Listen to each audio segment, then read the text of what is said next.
Hello, my name is Max Got the Tracks. Welcome to my YouTube, and today I have for you a gauntlet run using viewer decks.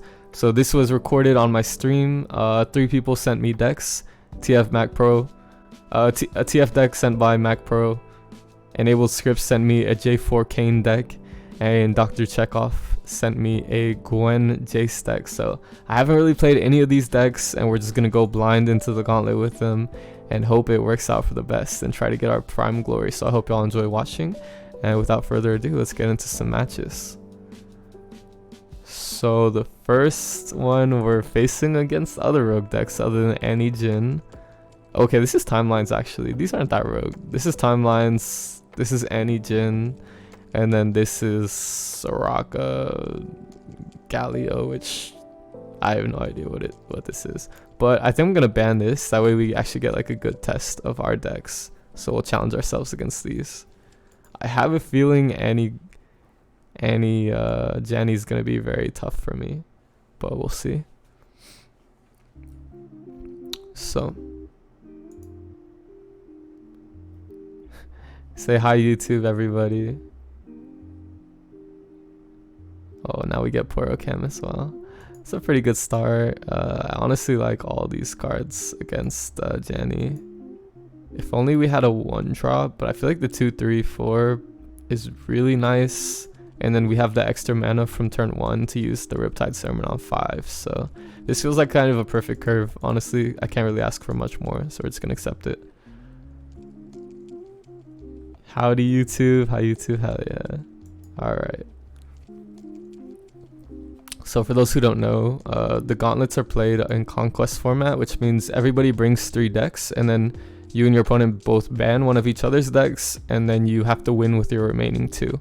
And once you win with a deck, you can't repeat it. So kind of a sticky hand. You've got a lot of vagabonds, high cost cards, but it's kind of nice they open attack with the rear guards, so we only take the 3 damage on the first attack turn that they got. They honestly probably should develop the touch speaker pre-combat, but I am not complaining. We'll drop down a Vagabond, and we also might have should have open attacked with Akshan, but I'm not sure.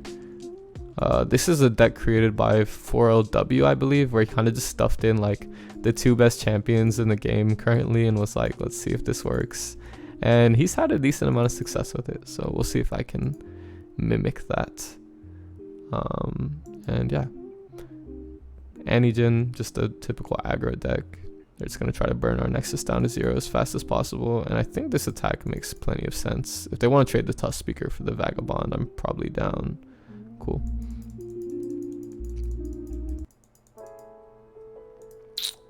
Cool. I mean, this could have been used to block a Annie, but I think we have plenty of interaction with Annie, so I'm not really scared of her. And they do a second Tusk Speaker. That's a bit pressing. I do have a little bit of heal with the Runeterra Pass, which is nice, but it is contingent on my slays, so that is something to worry about. And also TF is a lot worse than expected, because I figured they'd have more 1 health units and I could get a good red card in, but that did not end up being the case. So here they will stun me with their Solari Sunhawk, and I think I just have to gold card in response. So that way we'll kill the Tusk Speaker and probably block the rear guard, and we're eating another 4 damage between Annie and the Sunhawk. And if they have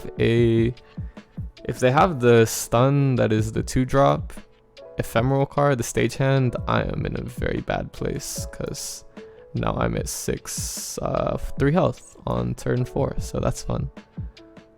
But you know, double stun is really powerful. It's kind of hard to play around, to be honest. I don't know if there's much else I could have really done.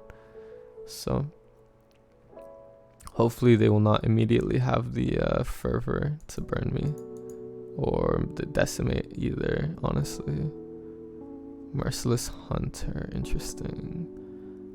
I think that's probably worth jamming into the Annie right here. And then we'll just do, if they have decimate, they have it. If they have fervor, they have it. And there it is, GG's. Cool.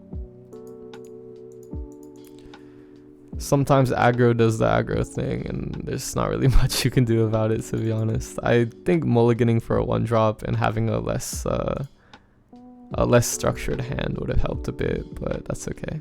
We'll just have to beat timelines twice now, which I believe we can do. I'm assuming this is some concurrent timelines concoction, but we'll see. If I lose the first gauntlet set also, it's not the end of the world. We have 2 losses to take, so I can continue even if I do not have a perfect run. But, you know. Pretty good. I enjoy playing these rogue decks quite a bit because, you know, I play a lot of Runeterra and I play a lot of competitive Runeterra. And as wild as this game is, and as varied each match is, there is some level of repetitiveness when I'm jamming 100 Lee Sin games a week. You know, there's only so much patterns that I can see that continue to keep the game fresh and interesting. So this is definitely a nice, also a nice curve. I could go Bakai into Warden into Hired Gun Treasure Seeker. Because Hired Gun is really good with Treasure Seeker because you can send the Charger into their strongest enemy. So I actually like this mulligan quite a bit. I'm gonna just greed it probably. And go for a very wide start. But yeah, like I said, I just enjoy challenging myself with these viewer decks because they're always rogue and they're always super interesting to play. So it makes my life a bit more spicy. So Forsaken Bakai into... I like TF. I also like the Sermon. It's definitely one of these. I think against this deck, the Sermon, especially with my start, like having the Sermon to just continue applying that pressure feels really strong. So we'll grab that and then slam our Warden. Cool. Frightened Ebex is not ideal, but you know. Hopefully this is 5 damage. And there's sad Poro emoting, which is very interesting. Not sure why that may be, but I'm not complaining. I might even just go wide with the Mirai Warden here. And maybe they're baiting me into playing more cards into an Avalanche. That could be spicy. But you know, if that's what they want to do, that's what they want to do. I guess some of the power of this deck is just how aggressive it is. This start is quite wider than I expected. And we have them down to 4 health at this point, so that's nice. I can Ive Nagakaboros into a champion. I can Riptide Sermon them to death. There's a lot of good options here. But I think what we're going to start with is probably just a pass, because... Well, no, we'll just Shapestone and block that. That is crazy, the Ember Maiden. That clears like half my board. That is the power of timelines. Though I will just let them burn down their own Nexus because I just win with Riptide Sermon. So if I just let this stay alive for one more turn, I should just win the game, right? I believe that is the case. Here I'll Ive Nagakaboros and try to draw bigger units. Akshan is cute. Let's pass it out. But yeah, this is 2 damage. So unless they have like a Kindly Tavern Keeper, I feel like I just win here. Because they're doing 1 more damage to their own Nexus with the Maiden. So that was the kind of trade-off that they had to accept if they wanted to clear my board with her. And I'm pretty down for the trade-off. I don't know about them, but definitely down to also just slam Akshan and see the Warlord's Palace start to get ticked down. So here I will Riptide Sermon this blocker and maybe drop the Treasure Seeker if we don't immediately win, which I believe we will. Yep. Cool. That was a pretty easy game.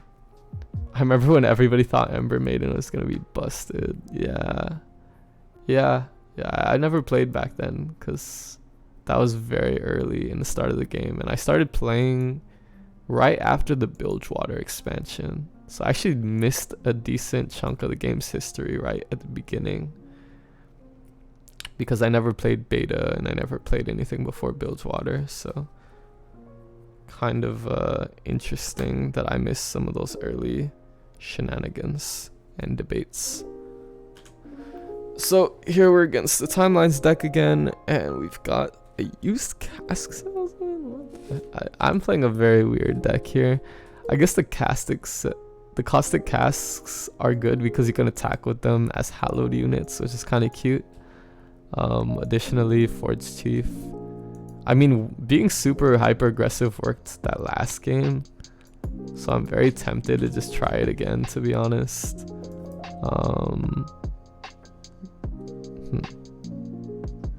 They're shen emoting me because I'm thinking, hate it when that happens.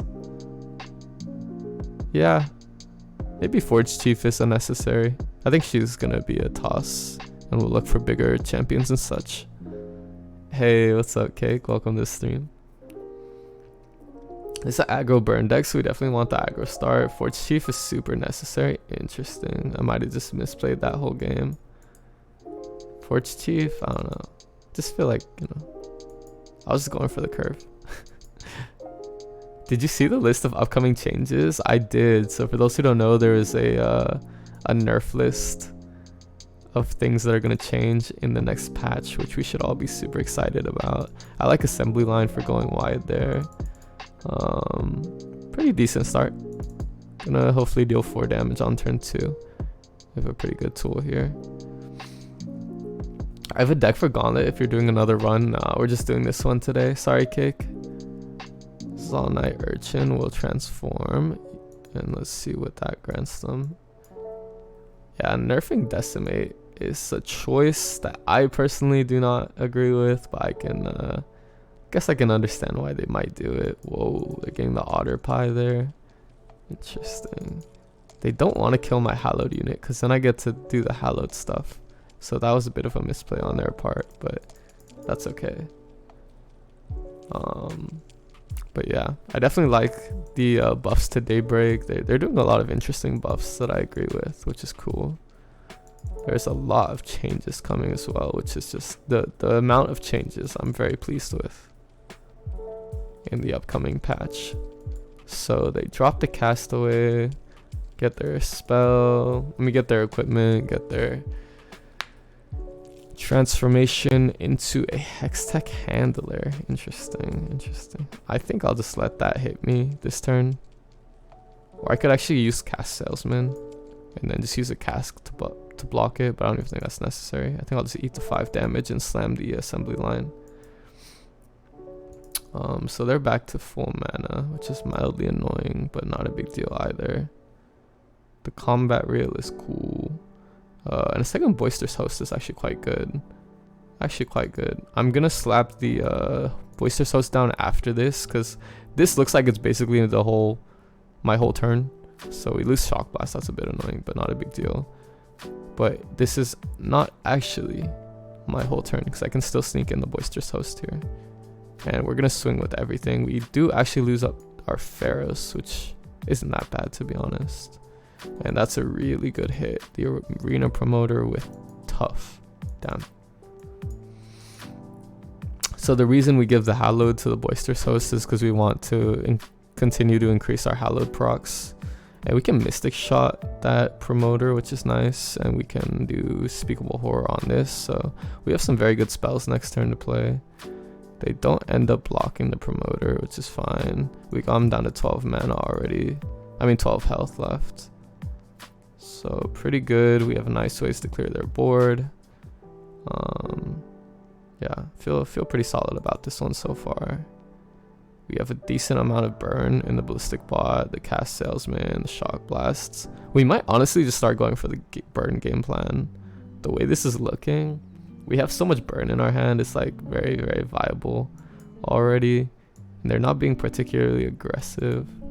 So yeah, I might just go double Ballistic Bot and start trying to reduce their Nexus health to 0.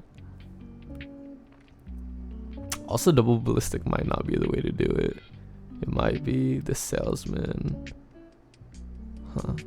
It's okay. I'm fine with going in this way. Because that makes these like viable threats as well, which is always fun. And they're gonna Thermo Beam my Forge Worker, which I totally think is the wrong Thermo target. So this is 5, 6, 8 damage. Harrowing is interesting. Just gonna start with an ignition. We may have to use these as defensive spells, but we'll see. It's a combat cook. Let's see what this yields them. I feel like we're in a pretty decent spot. We've gone down to 10 health. The rake on the defector that already had scout. Okay, that's fine. One play I could make is Unspeakable Horror on the Hextech Handler, and then seeing what we can do with the Nightfall card. Whether it's something like a Cygnus or a Doom Beast, that could be quite good. But instead, I think we might send the Shock Blast. Or we can do Shock Blast next turn. I'm just trying to figure out what I want to do at the end of this turn. Unspeakable Horror on face seems decent. We're just trying to coast by and like barely survive this game. I do like that Crescent Guardian a lot because it lets me block the what is this? Ranger Knight Defector.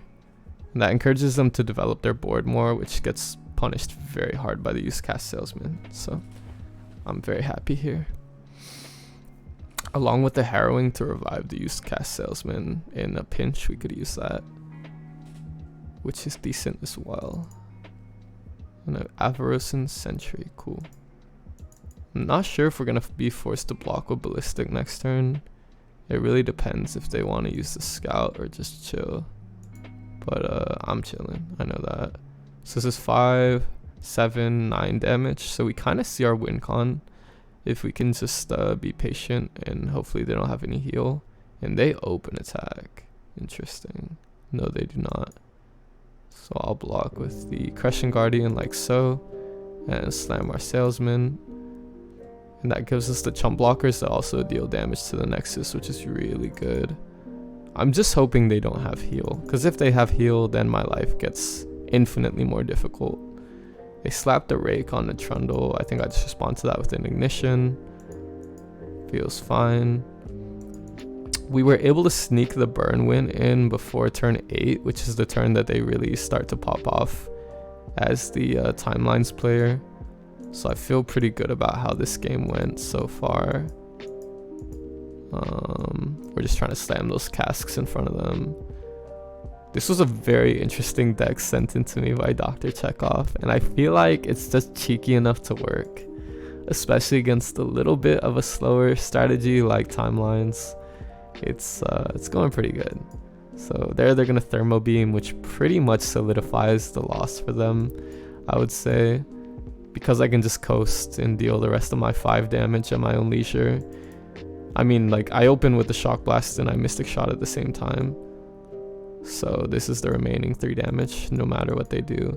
Unless for some reason they play Freljord Heal, whether that's the ramp or the other card, we should just be good to win. Decimate did nothing wrong. I have to agree with that opinion. Very much feel like Decimate did not deserve a nerf. So yeah, I don't know why we're killing the Sentry here. Yeah. We just win the game. So that was a really close gauntlet start. Worked out pretty well.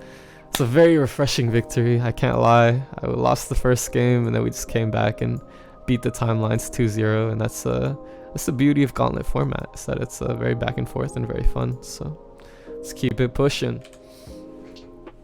Yeah, I don't know. Very torn on the Decimate nerf for sure.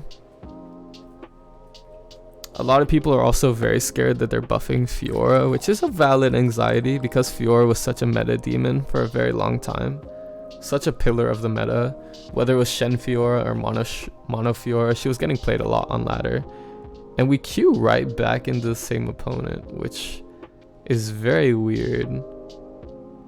Can I just exit lobby? Does that work? Or do I take a loss if I do? Alright, I guess I'll just ban another deck. I guess I'll try banning their Anijin. And they banned the same deck? Okay. I did not know this was possible, that you could play a gauntlet opponent 2 times in a row. It doesn't feel like it should be possible, because like I don't want to hand them their 2 losses in a row because that feels like mildly unfair, but maybe they'll beat me this time. We'll see. The Galio Soraka, definitely keeping them Boisterous Host. Don't think Doom Beast is necessary. Don't think Jayce is necessary here. We're just gonna go for an aggressive Hallowed start. So we get the Gatalyst. One of the funny things about this card, the Gatalyst, is that you can slam it on a Hallowed unit and basically force your opponent to kill the Hallowed unit.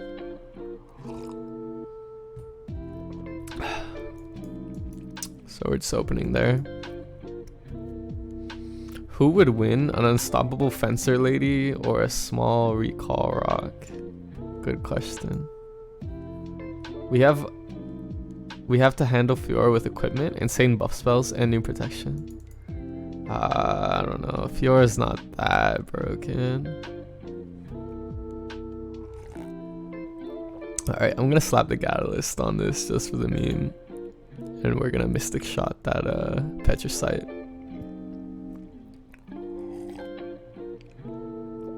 Fiora's unplayable in the Ionia meta. I kinda see that. Oh, I forgot what Durand Architect did. But that's okay. We're gonna kill the Petricite anyways and get a Hallowed proc, and then we'll just have this Gatalyst back in our hand, which is fine. Not the most ideal start, because I kind of misplayed forgetting what the Architect did, but here we are. Might actually just challenge the Architect right now. Just clear it off the board.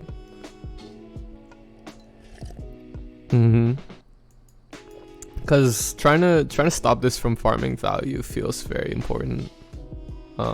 They do a Sunblessed Vigor. Okay, that's a bit annoying. Thankfully, we do have more removal in our arsenal. It's just if they open attack, they're still gonna continue to buff their stuff, which is annoying. But you know, second Architect. All right, we're not stopping the Architects clearly, but that's okay. We're gonna block with a Phantom Butler, probably on the Hound. And unfortunately, no. What we can do if they Architect chain is that we can just block with the Butler. Never mind. They're playing this very annoyingly. Oh, really? This pass. I'm down to pass that too, to be honest. You can just pass back and forth. That's cool with me. I guess it makes sense because they're trying to get to their Galio turn. But yeah, hopefully I'll just challenge them too aggressively before then. So this looks like a very productive remaining 5 mana. Between the Gatalyst and the Unspeakable Horror, they're gonna hush our Gwen. So rude. So rude. But that's okay. Believe we just swing in like this again with Jayce. Maybe I should have given the Phantom Butler, the fearsome challenger, but I'm still trying to play around the tough spell. But I can't play around the Astral Protection. Jesus. Alright, that's fine. At least, if nothing else, we're forcing them to use their spells early with Jayce. I think Gatalyst on our Gwen makes the most sense. And then we're just going to Unspeakable Horror here to avoid the Galio from buffing this as well. Because at this point, we know the Galio is coming down next turn, so there's really no point in trying to ping down the Architects to 1 health. We could have attacked with Gwen there, even though she was silenced. Chekhov makes a very good point that I did not consider. Yeah, we definitely could have. That's true. I think I want to Shock Blast these two. Just make them a lot smaller to deal with. Especially just trying to farm that Gatalyst value seems really good. And just letting Galio be, because I don't think we're ever really going to get a good chance to kill him. And I don't mind the Heavens Align to get a Daybreak card. A Sunhawk to clear the... No, it won't clear the Spell Shield because it's not the strongest. Never mind. But we're just going to continue to try to clear their board. And this will level Jayce as well, which is neat enough.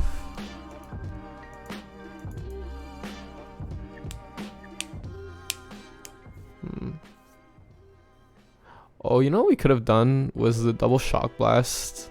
Well, no, it wouldn't have killed Galio, actually. I don't know.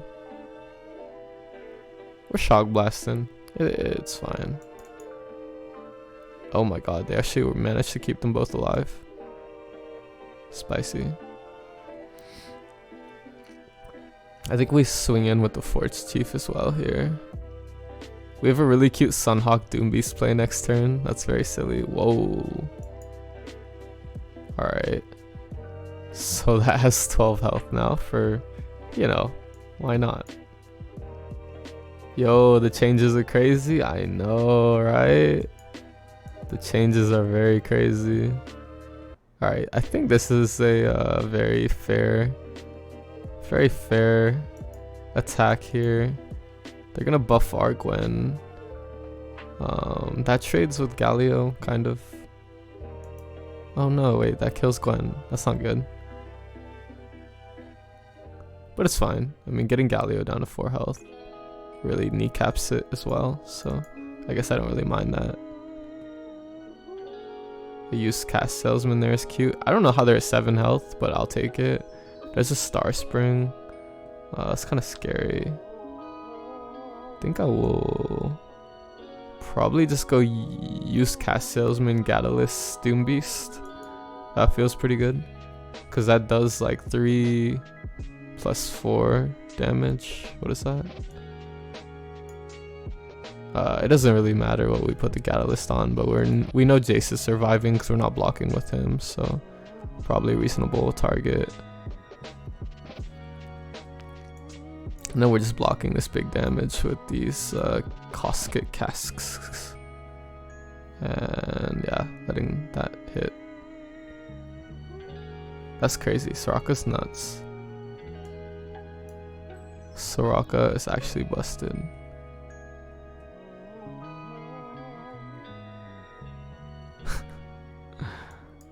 Yeah, we're just gonna Sunhawk to go wide and then Doombeast here for 3. Bro, the Drain 3 is actually so broken.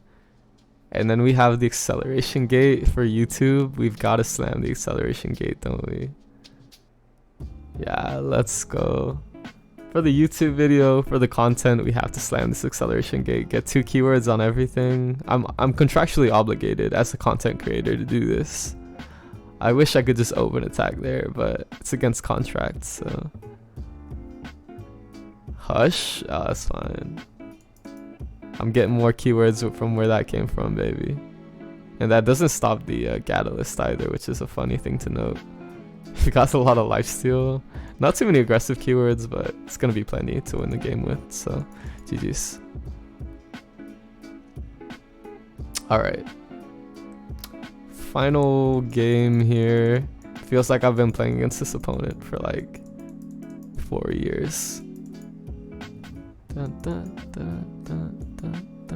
Jayce Gwen ending up being really silly good. Hopefully they switch their timelines deck, because I don't really want to play against the Soraka Galio deck. As interesting as it was, it didn't provide much of a challenge, to be completely honest. I think Soraka is definitely going to need the buff that she will be receiving in the next patch, along with those Daybreak cards. So, I mean, the buff to Tom Kench is what the buff was, but y'all know what I mean. Her partner's getting a buff, which is basically you getting a buff. She's actually a very good card on her own as a draw engine. She's really strong, so yeah. I don't know if Jay and JR has gone AFK here, but hopefully that's not the case. Cake, what do you think the craziest change is, my friend? Out of curiosity, from the new patch notes that we kind of got. And they're jamming the Soraka deck again. Alright. I think we just go for low cost units here, as we're trying to be very aggressive. And a Treasure Seeker and Vagabond seems pretty good, so I'm happy with that. A little awkward since we don't have like the Akshan or the other units to attack on 2 with, but it's not a big deal. What other 2-drops do we play in this deck other than Akshan? That might be the only one. Oh, the Hired Guns and the Wardens. Yeah, Mirai Warden would be an amazing top deck. to go wide with against the Scalio Soraka. So I don't know why he says that I'm the one roping, but I feel like our opponent is probably AFK at this point, to be honest, since I beat them 3 times in a row, but we'll see. I would not be surprised if they just started roping this game out. But, you know, that's how it goes sometimes. Sometimes you just gotta kick your feet up, go look at the patch notes and talk about them with the stream. So, yeah, we have them right here. They're buffing Leona, Nocturne, Tahm Kench, Master Yi, Fiora, Swain. So really good champion buffs, in my opinion. These guys all needed some help. Double check, nothing's happening. Yep.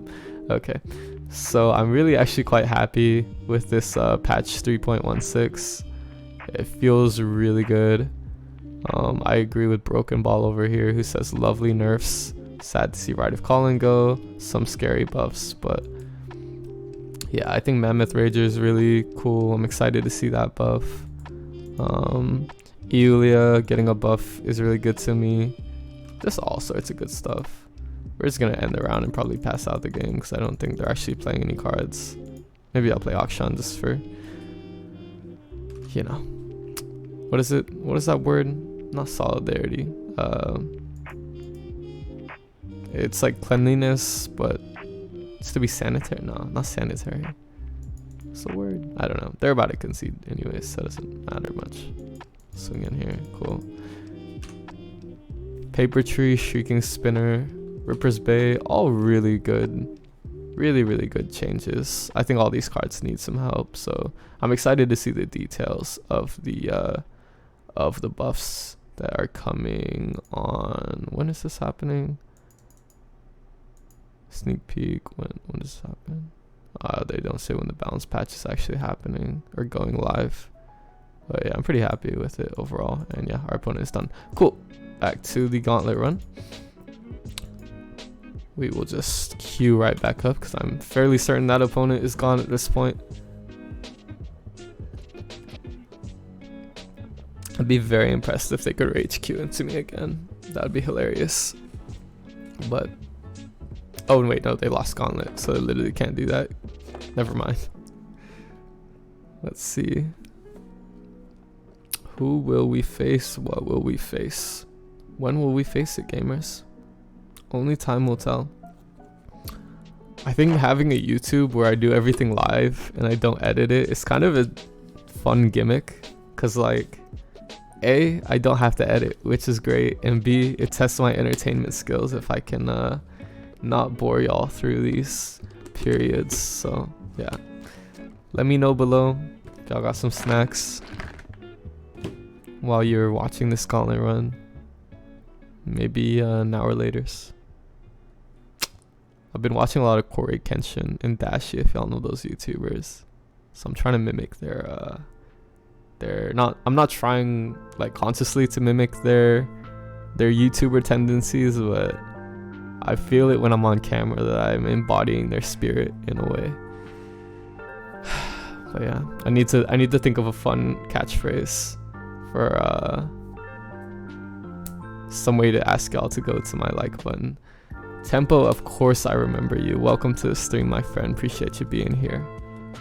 How is it going?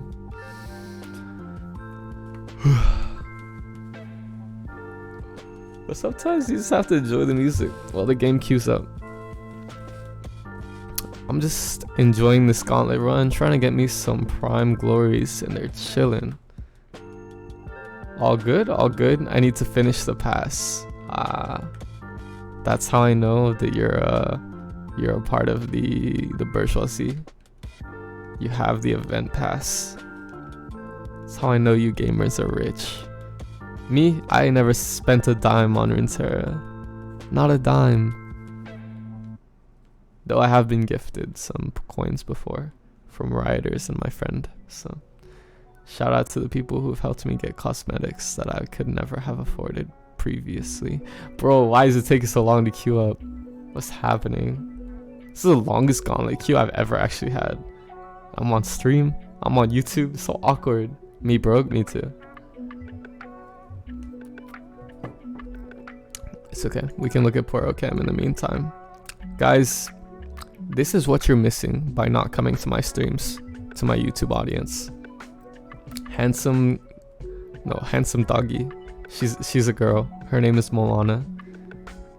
Guys, you gotta like, bro. What is alright? I'm gonna try again because that is crazy. Y'all have to like this video for Moana's sake. I'm overall money positive from Runeterra. Nice. That means you've made more money playing in tournaments than you've spent. That's sick. Bro, where's the gauntlet players? Why is this queue taking so long? I'm so confused. Phylin, what's poppin'? Thank you for the emotes. I believe I'm money positive. I think I've won like $200 from LOR tournaments. And a decent, I think I've probably earned like a little less than $1,000 via streaming. So shout out to everybody who's ever subbed to my stream. Why is there no gauntlet players? I'm so confused. Is this glitching? Like, does nobody want to prime glory? Like, I was playing ladder like 20 minutes ago and there was plenty of players, so I'm very confused. I played normals. Okay, finally we find an opponent. Materante playing Zigzil, Darkness, and Scouts. I would rather die than play against Darkness right now. Why is everybody banning J4 Kayne? What is that? Alright, we're gonna slap him with the Gwen Jayce. Failed to pick it away. Alright, match 3. 2 wins away from our prime glory. Let's get it. Playing against Scouts. So Scouts is a very classic meta deck. You know how to play it. It's Alan's deck. Oh, that's why people are banning it, because they saw Alan ZQ playing it. I didn't even know that J4 Kayne deck was Alan's. That's so funny. That actually makes so much sense now. Yeah, I think Used Cast Salesman is pretty good against Scouts, and the Unspeakable Horror could be something better. Let's mulligan that actually. But I definitely want this.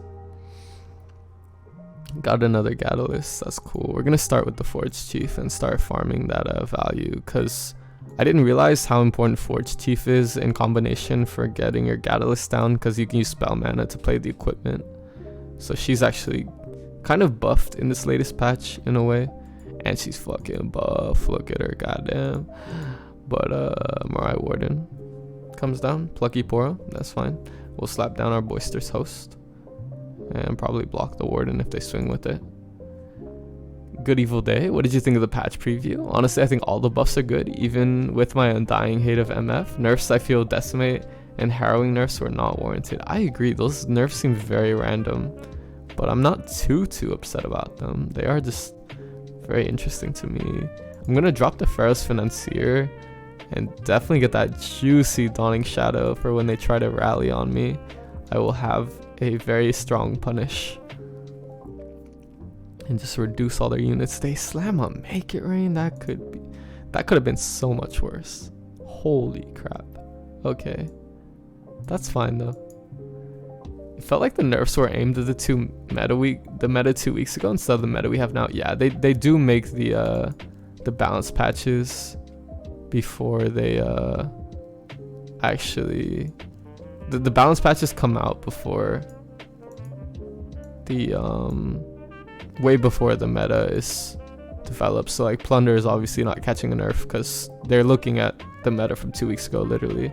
It's always like that though. Yeah, I think the nerfs are pretty good though. All in all, I'm relatively happy. We'll just have to see how Ionia gets countered in the future weeks up until the seasonal. I don't know if I should Unspeakable Horror here. It feels very awkward. I think attacking with this may have been a misplay, but that's okay. I think I'm just gonna pass it out. Yeah.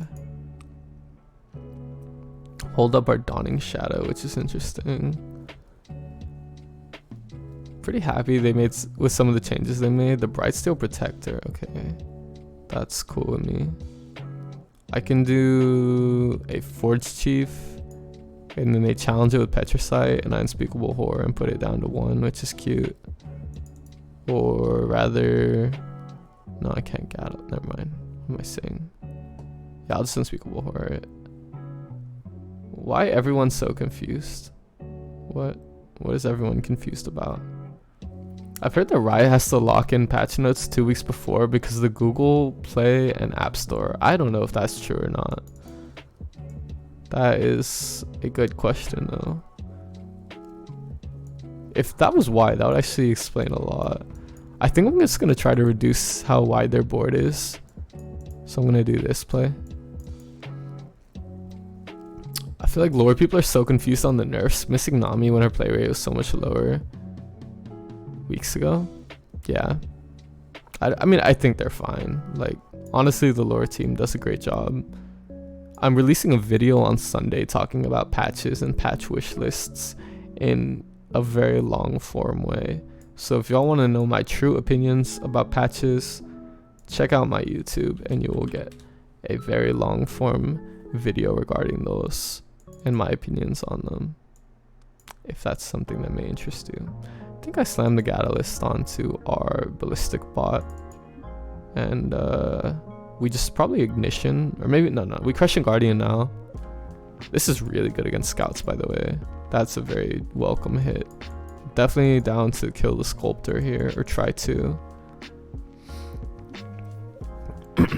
I definitely understand the criticism you may want to launch upon the Play Runeterra team every patch notes, because like you said, they do seem delayed. They do seem like they're addressing the meta from a week ago, but there's very good, like, I feel like it makes sense at the same time. Ooh, the Hallowed Crushing Guardian is spicy. Definitely have to block that.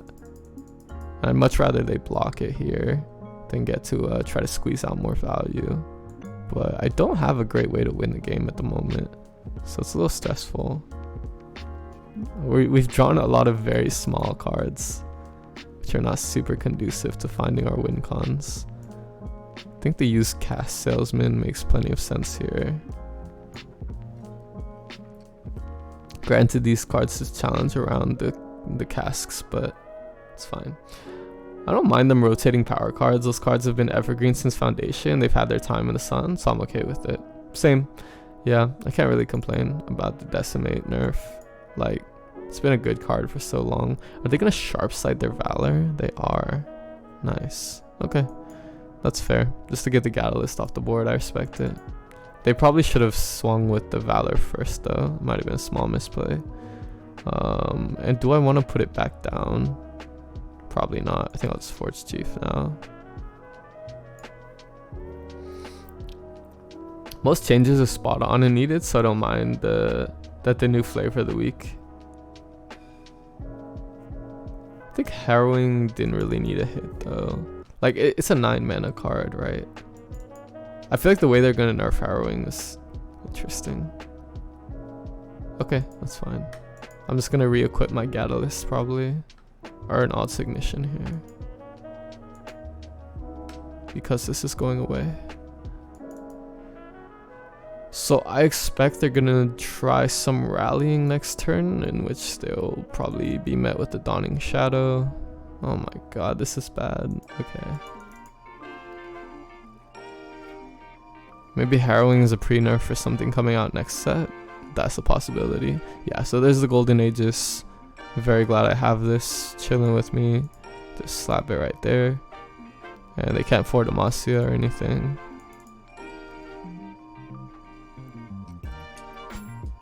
It's unfortunate that it doesn't work on the Petricite Broadwing. Also, the Island Navigator is kind of spicy. They get the Reborn Grenadier though, which is really good for me. Can't really block any of that. They might just swing for another 2 with the Islander. Alright. Shucks there. They can definitely just 4 Demacia and win the game if I don't draw anything playable. Gwen is probably not going to help me enough. Because yeah, they just slap that and then deal 5, so GG's. Unfortunate, we drew a bit of a low cost curve there. We had a lot of good tools, but we just couldn't get to the finish line. Alright. I guess I could have tried to wait for the Island Navigator to get played down before I did my 7 cost spell, but that was very hard to read, to be honest. They played it pretty well. So now I'm gonna have 2-0 the Zigzillion with Gwen, Jayce, and Akshan TF. So let's do it.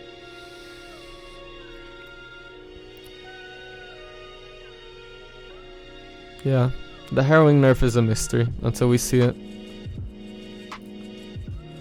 Definitely excited for the Leona buffs, and we get right into this game. Materante game 2. Let's see. Zigzillion.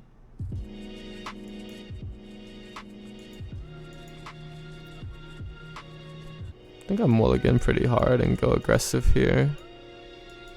Yeah. I mean, Zillion is good early game, but should be fine other than that. I don't think they have like a 1-drop here, for example. Oh, they do. Interesting. See if they trade it. Yeah.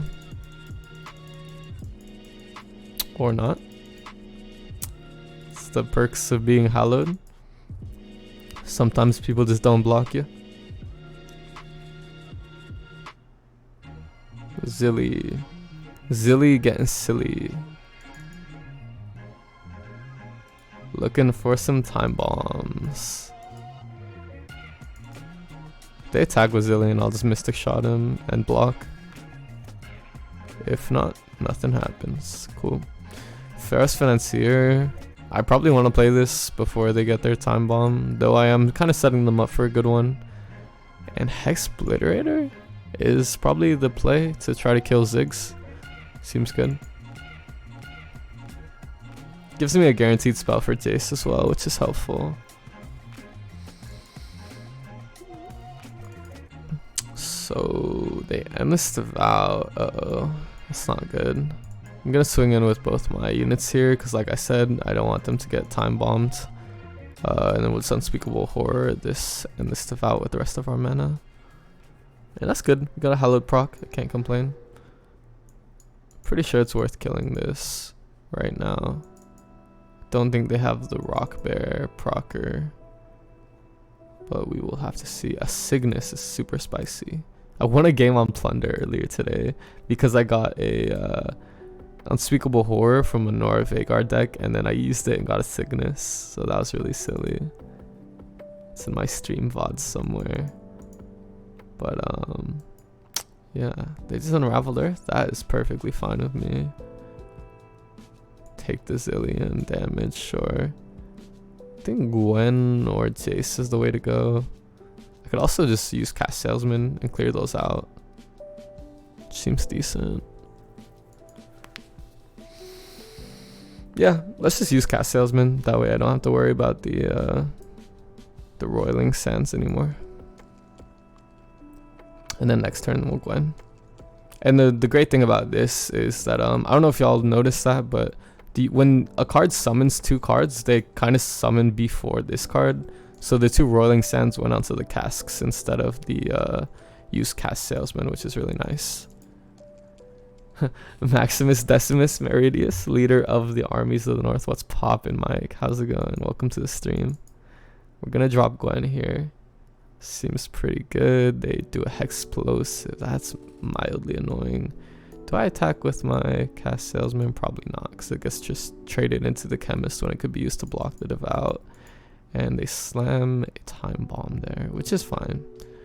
Not a big deal. We do have the Mystic Shots for Zillion if they do try to level him via Time Bombs, which we will have to just wait and see. There's a Gatalyst. That's great too. Okay, nice. Ziggs. Ziggs. Throwing his bombs all over the place. I think I Hexobliterate him, but I don't know if I do it immediately. But I probably do. I also low-key don't mind if Gwen dies because we have a really good harrowing here. But Cygnus Gwen seems busted using those in tandem. This could get Rite of Negation, but I'm not sure if that's a real concern I should be having at the moment. Welcome to the stream, Martin. Appreciate you hanging out. What's poppin'? So they do an unleashed energy to give Ziggs even more power and stun my Gwen yet again. Unfortunately, I should just be able to Mystic Shot and kill the Ziggs. Well, unfortunate for them. Good for me, but I do feel fine about that. I'm just gonna let this resolve, I believe. It's mildly risky if they like immediately level Ziggs somehow, but I do want to give them the illusion that they have him alive at the moment. And if they have an Absolver, I'm also kind of screwed here. But hopefully they do not. So yeah, Ziggs dies, so we're safe. We make it another turn. I feel like next turn could be a nice Gwen situation. We only have one Hallowed Death though, so maybe not. Maybe I do Jayce to challenge the Zillion. That actually seems decent, right? Alternatively, yeah, that seems decent. Or challenge a Ziggs if a Ziggs comes down, and then we can maybe Gatalyst them too. Oh my god, the explosives are killing me. That is annoying as hell. But we'll just swing in with Gwen and probably just get chum blocked by the chemist, I assume. Feels good. I mean, they're having to reach pretty hard on a lot of my plays, and double explosive is, you know, pretty tough to play around regardless, so I'm not too upset. They do a rock hopper there, and I think it's a good time to slam this on Jayce. Though I don't want to get rid of Arcanes, I don't think I can really play around that. I think Gatalyst could be buffed just by giving 1 health to the person that it is attached to, or the unit rather. And Vengeance is really nice there for their arsenal as well. So this doesn't even have spell shield, but I can just slam it right now, and we are Gucci to take care of that, and our Jayce levels, so that's hot as well. We have a really nice Jayce play next turn actually, where we, well, how much mana do we have? We have 9-3, so we could do like we could do the acceleration gate into the Cygnus. That's pretty spicy. And here I don't even know if I want to block anything. I feel like my best bet is probably just Unspeakable Horroring this and chillin'. Wait, why are they attacking with Ziggs? I mean, I assume this is because they have a second Unleashed Energy, in which case that actually would be a problem.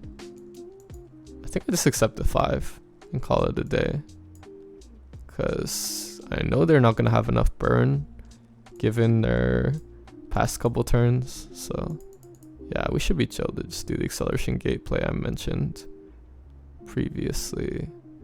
Gwen's Thread the Needle is pretty worthless, I would say. This may get Rive Negation. Bourbon, what's poppin'? Or Burnin' Ben, what's poppin'? Starting to realize that this game is almost like Warzone. I don't know how you think this game is like Modern Warfare, but you can let me know. Maybe it's because I have a Gatalyst attached to my Jayce. Maybe that's why it's like Modern Warfare. This is one of the few decks that has guns. Welcome to the stream, everybody, and welcome to the stream, everybody on YouTube. Y'all are part of the stream, you just don't know it yet. That's horrible. Pogi Stick on Jayce, that's fine. We're just gonna make him elusive and get cheesy. I'm also perfectly fine if Cygnus gets vulnerable. So anyways, I started blasting. Also, we have a lot of reach here, which is nice. Whoa, the Ziggs. I don't think I challenge. I'm gonna assume they don't have a quicksand to beat me with, so yep, GG's. Cool. That was a really interesting game, which I think all these games have been pretty interesting with this deck so far. And now we have to beat the Zigzillion using the Akshan Twisted Fate, so we're gonna see how that goes. Hopefully well. Martin, I like that you're using my follow emote. I appreciate you, bro. If anybody's not following me or subscribed to me on YouTube, y'all need to fix this. It's kind of funny addressing both a YouTube audience and a stream audience at the same time. Very, very silly. So we're gonna run it back against Zillion TF. I mean Zillion Ziggs with our TF deck. I really like the Riptide Sermon here. This feels like a pretty solid curve already. So I think I'll just snap keep it. And they snap kept theirs as well. Spicy. Alright, we're treasure seeking. I'm not streaming on both platforms, but I'm recording for YouTube at the moment as well. So I'm just gonna upload this VOD to YouTube basically. And that's why we're listening to lo-fi music instead of copyrighted rap music, which we usually listen to on my stream. If that's something that interests y'all, check me out over there. But yeah. Definitely down to Samurai Warden. Get the Bark Beast. Vulnerable. Perfectly fine. Instead of Akshan losing his stuff, I'm down. And they take that trade. They do a 3-1 for 1-1. So I'm pretty down for that as well. Bro, it's popping, Martin. Definitely just slamming that here. Dimitri, what's poppin'? How am I? I'm feeling pretty good. Jesus Christ, Martin. I'm glad you want that immortalized on YouTube because they can read the comments on the side.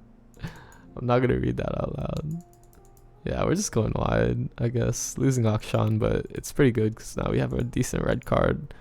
Because let's say they play down a Ziggs next turn, we red card, and then we have Riptide Sermon on the Ziggs as well. So there's a lot of actually really nice combos that come from damaging the Devout on 1. And also, we just chump block it with a 2-1, and that's fine. But they play Rockhopper, that's perfectly fine for a TF as well. The Leona buff is exciting. I'm very glad they're trying to make Daybreak a playable archetype because it deserves to be one. Definitely does. So I don't know how I'm going to approach the next turn, whether I just want to like open attack. I can't like Riptide Sermon into the Void because that's kind of just a waste. I do not mind the Eye of Nagakaboros open attack though. That puts him down to 9 and I feel pretty good about that. Draws us some cards for TF, gets us a second Akshan, beautiful. Let's do it. Maybe slow rolling with Wardens were better here. But like after we warden that one, what is our follow-up play? I don't really know. And now we can just safely Riptide Sermon these units and be fine with that. I don't understand why they're buffing Daybreak cards. The archetype just needs to print more cards for it like they've done Nightfall. I mean, I feel like buffing the cards is another way they can do it if they don't want to go through a whole design process. Like, it makes enough sense to me. I don't know. But I'm definitely a Riot simp when it comes to their design processes. So maybe I'm not the best person to ask that question to. I don't know. This Riptide Sermon's a little worse because it doesn't actually buff this tentacle. But they're going to Ancient Hourglass that, which is fine. Not a big deal. We got them down to 7 now. It is nice we have the Runist Path. So they're basically like for all intents and purposes, they're at like 3 health right now because we have 4 points of burn, and I don't believe they play Rive Negation. But this Risen Altar is a bit scary, I'm not gonna lie. That is a bit troublesome. I think I can try to go wide with Warden and then see if they drop something that's Sermon worthy. You know, but they don't. So I'll just Sermon. Wait, I don't even want a Sermon here. What am I saying? A Hired Gun. Hired Gun for what though? This is a, oh yeah, I'll Hired Gun and then Waking Sands into it. That's a good play. And then we can Runist Path, guaranteed. And swing with probably everything else too. Cool. I definitely don't mind that.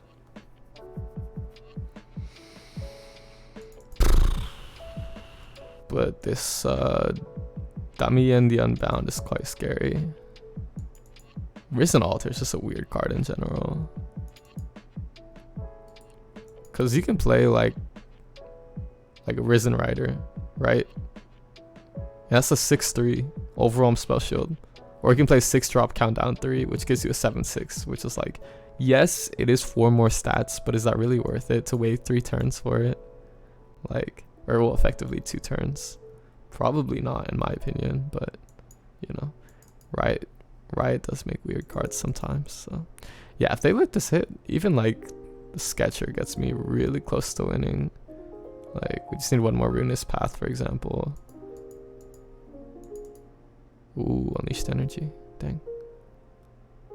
Oh, they're gaming. What the hell? I barely got a Slay proc right there. Shit.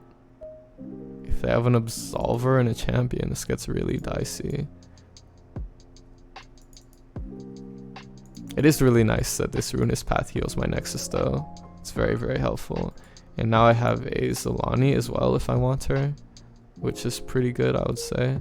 We are also just making the biggest tentacle ever if we want, which is funny. I think going wide with Wardens is great.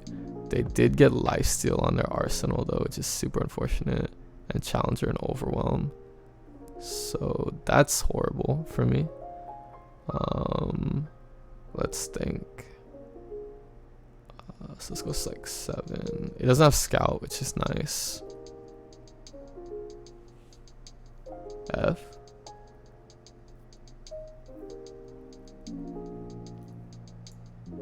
I think I'll just do a red card. I don't know.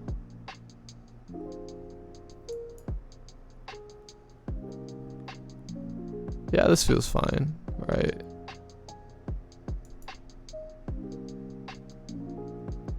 Because I red card, right?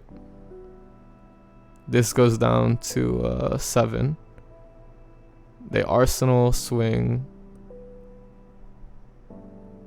Wait, how am I killing this? Oh, I did my math wrong. No, I thought I'd have a way to kill it, but I don't. Okay, I definitely have to block. I'm 1 off killing the arsenal, actually. Damn.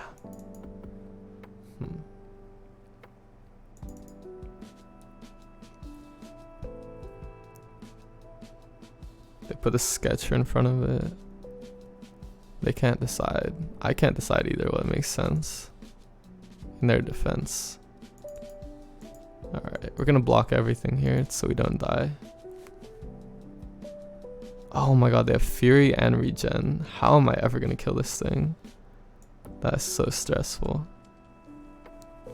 How am I ever gonna kill this thing? And they're back up to 12 health. And they have their Damian. We might take our first loss in Gauntlet right here. It's a very, very good chance that this Arsenal's gonna defeat me.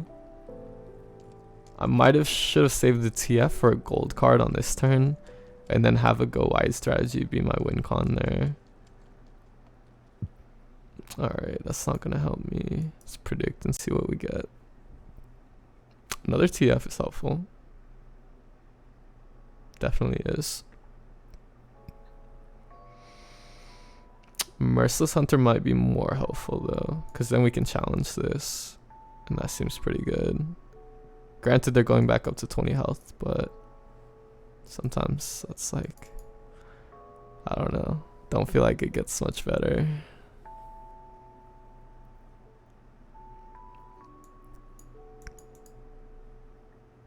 As long as they don't get tough off this Roiling Sands. Oh, yeah. Okay.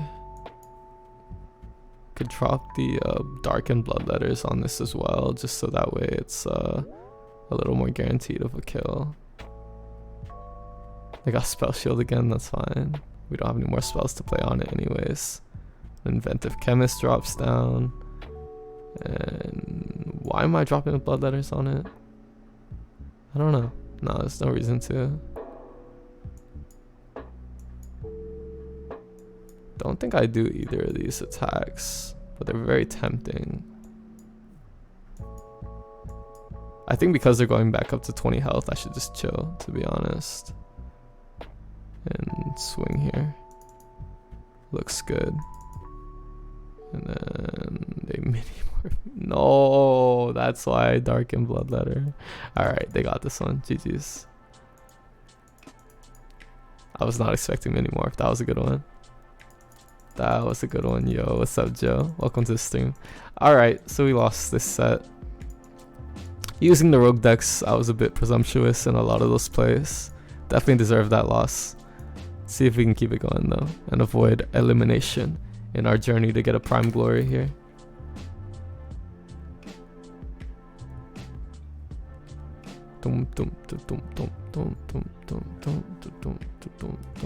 Alright, so this looks more my speed for sure. Auto Magica, welcome to stream as well. How's everybody doing today? Anivia is fine. Definitely down to just... I mean, this is most like control deck, so I should probably just ban this, because I don't think my stuff does great into control, especially this deck. So yeah, I'm down to do Kalista. Everybody's banning Jarvan Kayne. I haven't got a game in with it, no.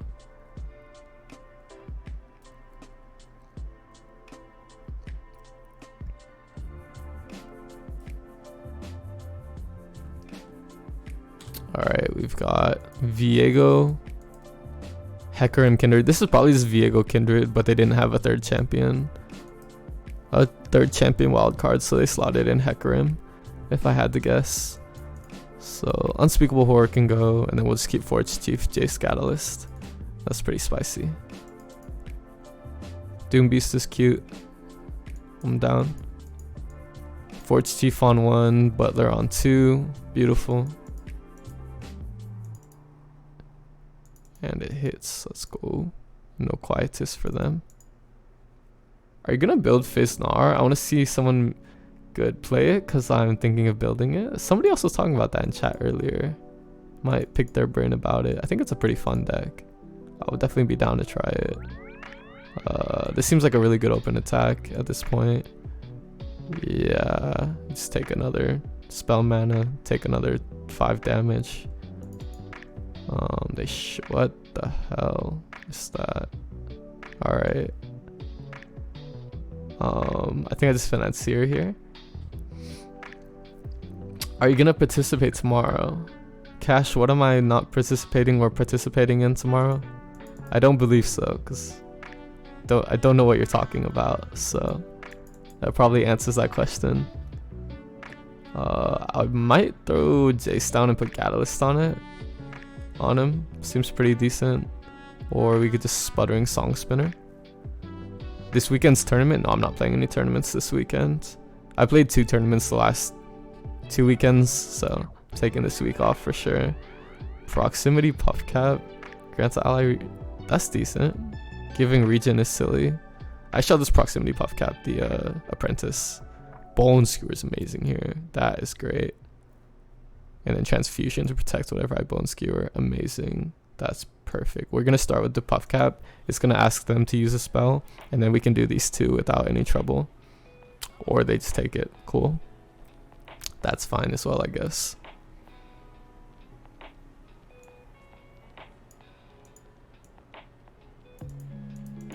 I'm down to Bone Skewer. Get that Kindred out of here. Nice. Alright. Alright, that was weird.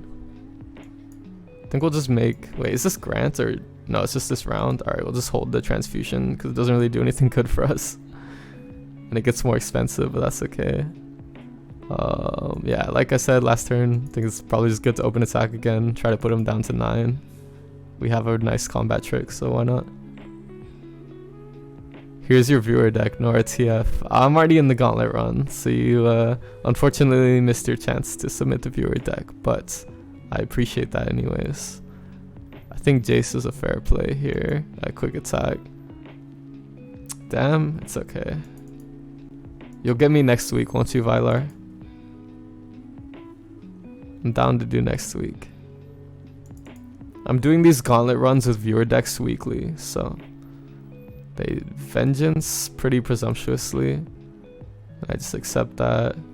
And then I drop Gwen and the Phantom Butler as well, I believe. It's cool. What's up, Sharks? Welcome to the stream, homie. Shark Chariot. Alright, that's really good for them because it's going to give them the Encroaching Mist as a blocker next turn. So that's pretty spicy. And I'm just going to drop my Phantom Butler. And might block with Forge Chief. We'll see. It's bad anyways, fair enough. Oh, they're actually going to use a Darkened Halberd to buff up their Viego. So they will not have the Encroaching Mist on the open attack, which is going to open them up to be pretty much in lethal range, honestly. Oh my god, they're singing with Viego too. Spicy. It's actually very spicy. I respect this. I think I'll just do these blocks. And then we can Gatalyst start Gwen and go in. And they're just blocking with a lone Viego, which feels really good. And we have a lot of burn to back it up. So yeah. This is pretty nice. It's not great that the Financier isn't just a 1 health unit, but they haven't played any spells to kill my 1 health units up to this point, so feels like they probably won't have any. They're going to do a vengeance on Gwen. So I'm kind of down to Gwen's thread the needle her along with the transfusion. Deal 2 to an ally, give another ally 2/2. Seems good. Puts him down to 7, and then we can just use Cast Salesman. That's GG's. Cool. Or Doom Beast for that matter. Yeah, we'll just Doom Beast. Cool. That was an easy game 1. Didn't really do much from Viego's side. Got very, very greedy with that Darken Halberd, I would say. Probably was their undoing. Everything before that, I mean, was fine, but that felt like a very greedy play. Considering they had their Ionia, they have like a lot of ways to play more passively, but that's okay. I will take the win. Now we are playing with Akshan, Twisted Fate. So if we get this win, I believe we only have 1 match left, and then we will be done. Let's see. Do I ban Plunder, Lee, Akshan, or Nami TF? Nami TF. Probably. Seems like the best deck out of those 3, if you had to ask me. We're playing again against the Kindred Heck Viego. I didn't feel too bad against that deck at all. I definitely think Riptide Sermon is a great keep against any Kindred deck. This one is a lot worse against because they have Deny, but I'm gonna sneak it in below the Deny, hopefully. Hopefully we'll be able to sneak this Riptide Sermon in below the Deny. Granted though, this hand makes it very tempting to not do so. I will grab the Treasure Seeker to combo with the Hired Gun like I talked about earlier. And then we'll swing. So yeah, we're just going Warden Vagabond most likely. Or we might just pass on this turn 2, bank the mana, Vagabond Riptide Sermon on 4. Because this 2 mana plus the mana we get on turn 4 would be enough for the Sermon. So we could just skip this play and go for that. But I think the Morai Warden's is going to be a bit more valuable at this moment, just to go wide with. And we got a Pool Shark. That is very uncomfortable because we're likely going to have to discard a card that is fleeting, which never feels great, but it'll just depend on what we top deck. What the heck?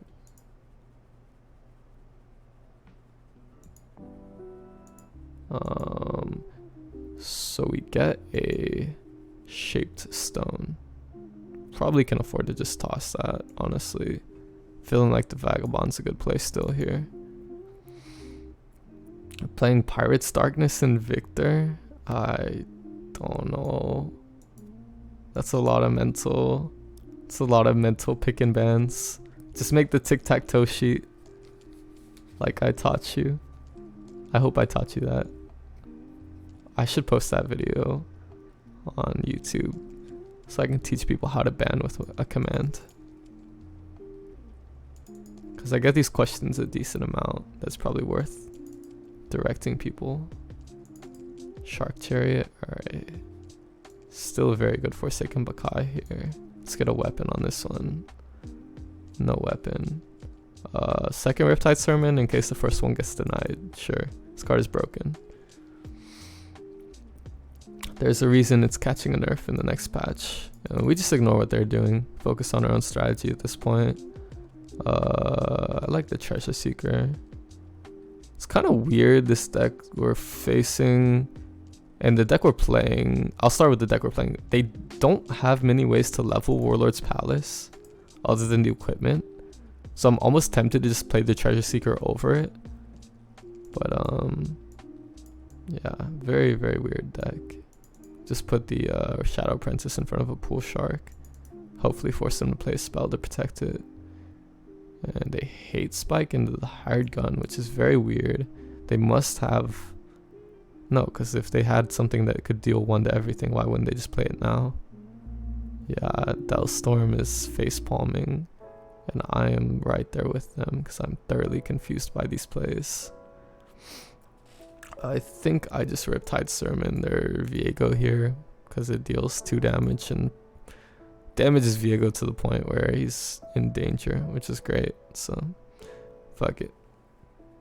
We have lethal in a very roundabout way with 2 Riptide Sermons and a TF, but I doubt that's the way this is going to go. I also am in a very slight amount of danger if they have an Atrocity and this Viego hits.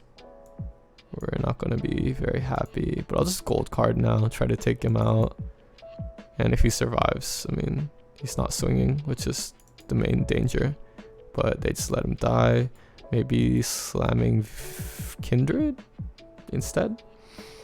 Whoa, the double miscall. That's lethal. Oh shit. No, it's not lethal. It puts me at 2 health. Jesus. Holy. Couldn't have predicted that one. If they have a way to kill their Warden Spray, that is lethal. But what the hell, man? A Shadow Fiend?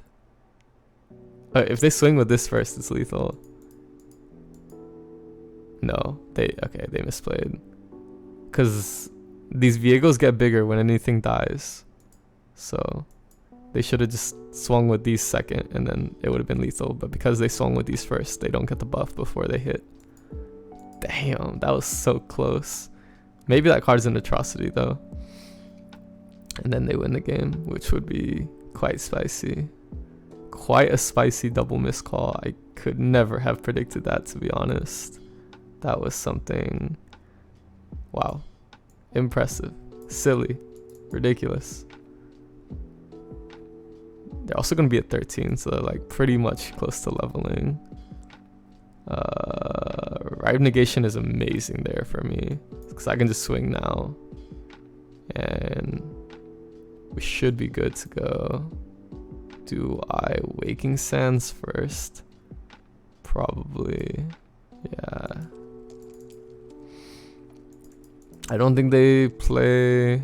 Well, yeah. Actually, that might have been a misplay, because then they get their mists if they kill something. Hydrovine. Alright. So now we're not wider than them. But we just go like this. No. Wait, that doesn't work. What do we do? Huh. Am I screwed? Wait a second.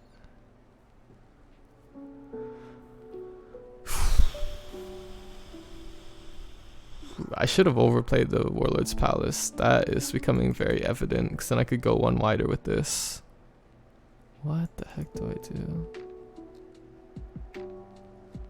Because if I kill anything, they just summon their other mists. And they're still just as wide as they were. What the hell? That double miscall just destroyed me. I think the best play might be to do like this. And pray. We are praying today. I don't even know what we could get, because they're leveling this. I mean, they're not leveling it, but yeah, I don't know. I think I just lose. I don't. Also, Rive Negation over the Riptide Sermon is questionable. The Blood Letters don't help me. Damn. All right, they got me there. Yeah, it was mildly unfortunate we couldn't top deck these early game. Wow. Killing Viego ended up being terrible. Would be terrible, but that's okay. I think that was just the second game of the set, right? There should be 1 left. Did I win the first one with Gatalyst, and then so it's gonna leave TF? This set has been very lengthy. It's gonna be, yeah, TF versus the Kalista Katarina. Let's go. So this looks like a harrowing deck, so if we can mulligan for that Rite of Negation, we're definitely gonna keep it. Basically just looks like the poor man's at least Katarina Gwen, but we will see. I don't want to underestimate it for sure. I'm gonna have to hit a lot of my combos to get the most out of this. Definitely down to keep Vagabond again. And we have a Warden on 2, which is nice. Shapestone is cute. Akshan on 2 is even better. A Boisterous Host on 1. Okay, so this is, yeah, pretty much like the at least Gwen Katarina that we're used to seeing, I'm gonna assume. Pretty down to Akshan on 1, and then maybe they Hate Spike, I Shapestone, and we survive, you know. But we'll have to see. Precious Pet comes down there. Feels good enough. We swing, they block. Yeah, I'm definitely down to just keep swinging for the Warlord's Palace procs, but they do drop double Precious Pet, which could represent 5 damage on the open attack. And another Boisterous Host. I feel like Vagabond is solid enough to justify there. We can just block the biggest Precious Pet with it. Maybe Shapestone block the Boisterous. And they swing with the... They should be swinging with everything here. Yeah. I could also do like this. Or like this maybe. Keep both of these alive with the Shapestone. That feels pretty decent. But yeah, then next turn what am I doing? I kind of would rather use the Merciless Hunter in tandem with the Akshan. So I think I will just hold off on that block and eat the 4 damage now. Alternatively, I can just pass this next turn on the open, because that's when they're going to want to develop their Kalista, more than likely, or their Katarina. No, I think passing is a little too passive, actually. Passive, get it, guys? I think pulling the Fearsome seems good enough.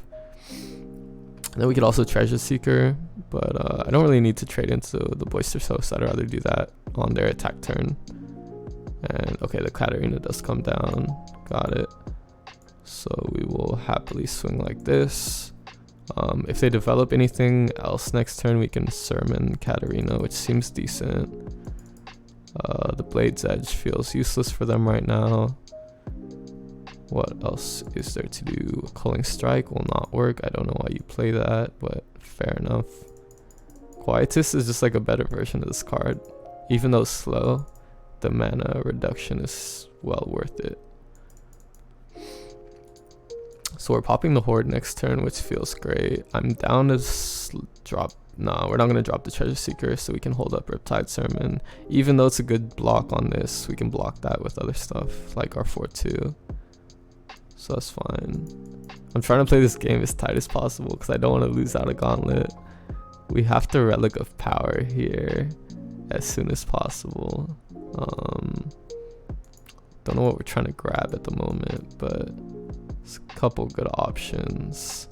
They just end up open attacking to make sure they get their Katarina, which is fair.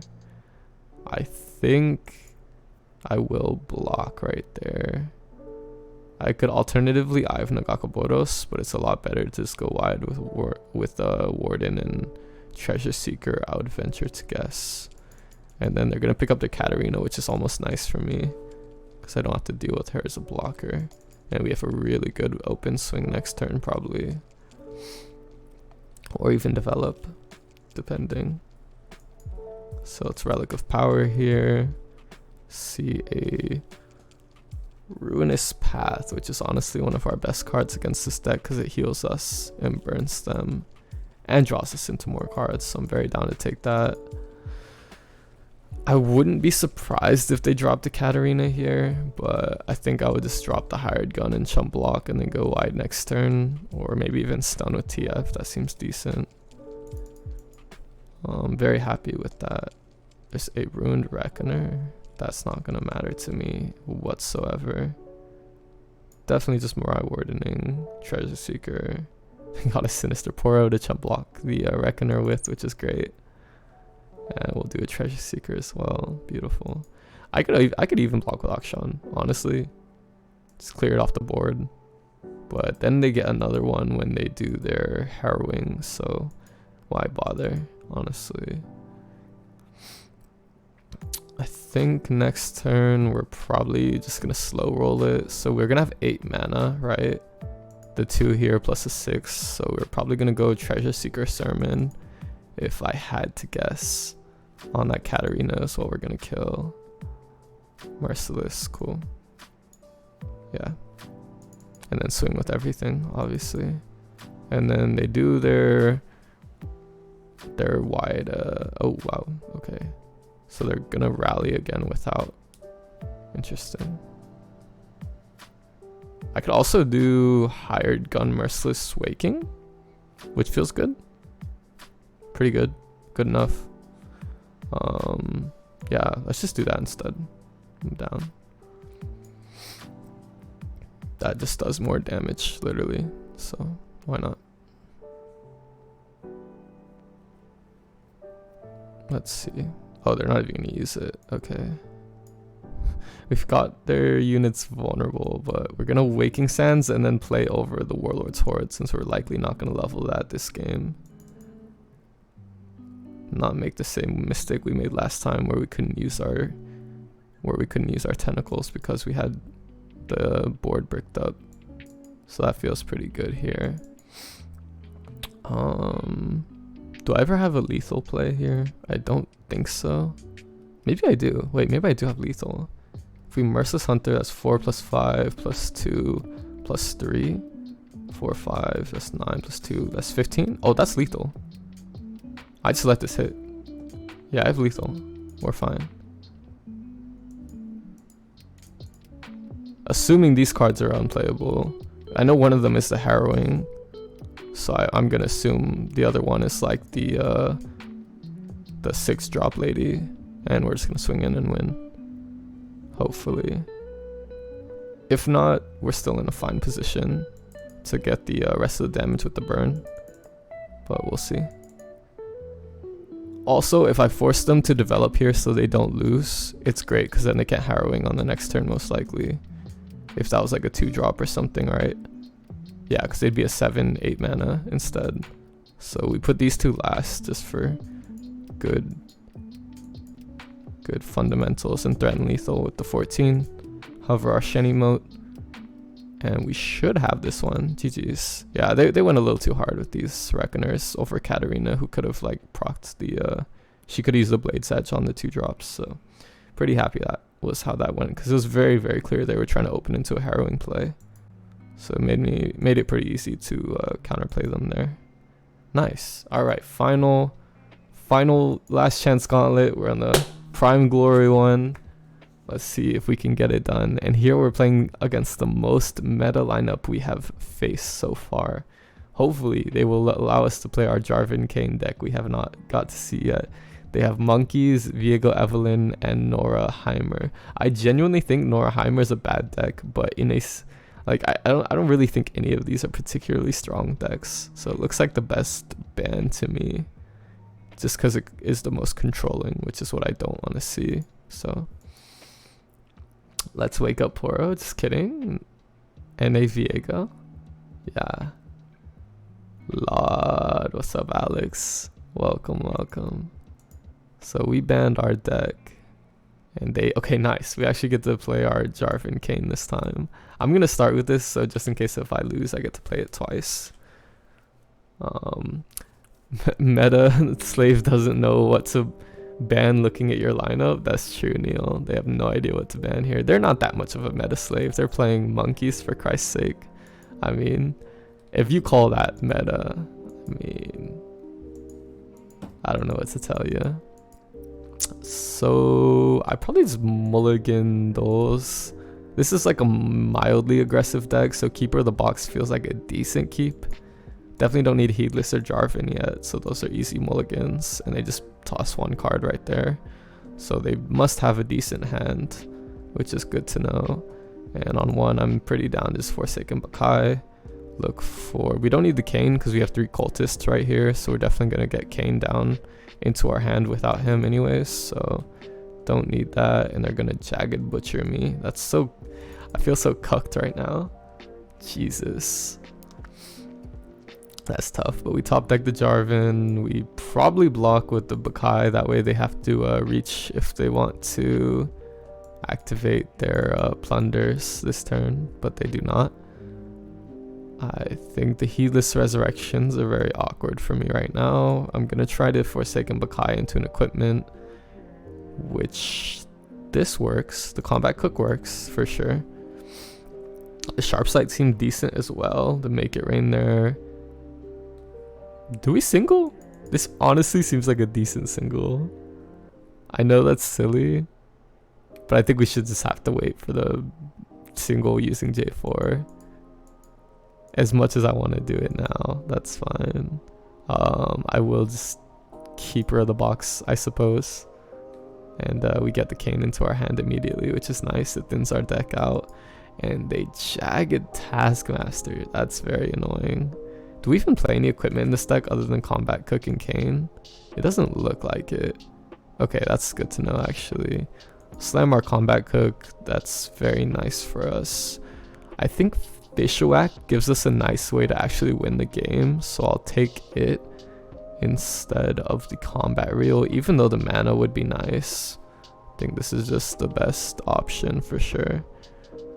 And we're just slamming Kayne next turn, so...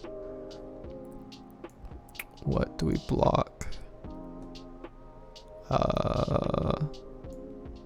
Using Keep of the Box here feels greedy.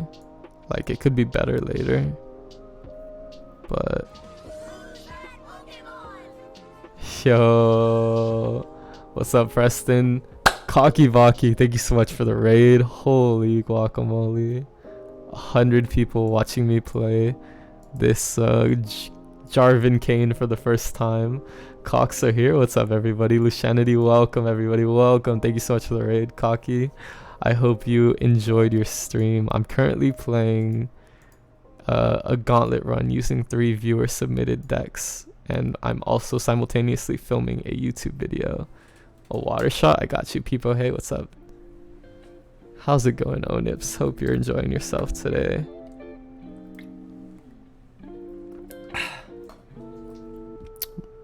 How's everybody doing? Bust out the... Oh, Jesus Christ. Who gave you Kayne J4 Giga Chad? I don't know. I'm misplaying all over the place. That's okay. Restless, what's up, you horny shit poster? Welcome to the stream, homie. FB, welcome everybody. Welcome, welcome. Another Jagged Taskmaster makes a Spiderling a 3-1. That's so scary. We're gonna drop Kayne down this turn, I believe, and just hold up that single combat, which is nice enough. I think I just keep Combat Cook up here as another blocker and swing in with Kayne, probably on a Taskmaster. They send TF red card, which is probably gonna invite me to single combat. Even though it's a little better with Kayne, I don't mind using it now, to be honest. Max got the decks, yes sir. I sure do, High Road. Welcome everybody, welcome. I appreciate that raid for real, Cocky. It's very, very generous of you. Send your wonderful viewers my way. Bro, I would have locked in that Ross. What? Oh, I see. We could have used the single combat along with Kayne to get the auto level and get our Ross down. I see. Well, we have a second one, so that works out nicely. That was definitely a single on Kayne. I don't know, guys. I don't know. I feel like I was gonna get this this Kayne level regardless of how that turn went, to be totally honest. So, not sure that is the optimal play, but we're gonna have to drop the Laurent Protege regardless to be a chump blocker here. We just died to the monkeys, so it doesn't matter. Hopefully not. Hopefully we don't die to monkey. We can single combat on the Taskmaster. Right. Oh no, they're developing further. Shit. That's probably game. Yeah, I don't know how we would... We could have healed 4 here. Don't know how that works. What is okay, I'm gonna be totally honest, I don't even know what Ross does. I've never played Kayne. So it says when I kill an enemy, fully heal me and heal your Nexus too. How would that have healed us for? Oh, because we had the second single. I see. So we block something, heal 2, and then single, heal 2. I'm gonna be totally honest, I've never seen this level up in my life, other than from the reveal. So that's my bad. That's my bad, guys. But I think we're taking the L to monkeys here. It definitely looks like it. I guess I could kill at least, just for the meme. But that also picks up... What do I do? It's fine. We're out of here. We don't have to watch this. Also, Kayne's level up is like easily the most ugly in the game. I just want to put that out there. I'm not saying you're wrong, but I think Rostin play here is great. You would have...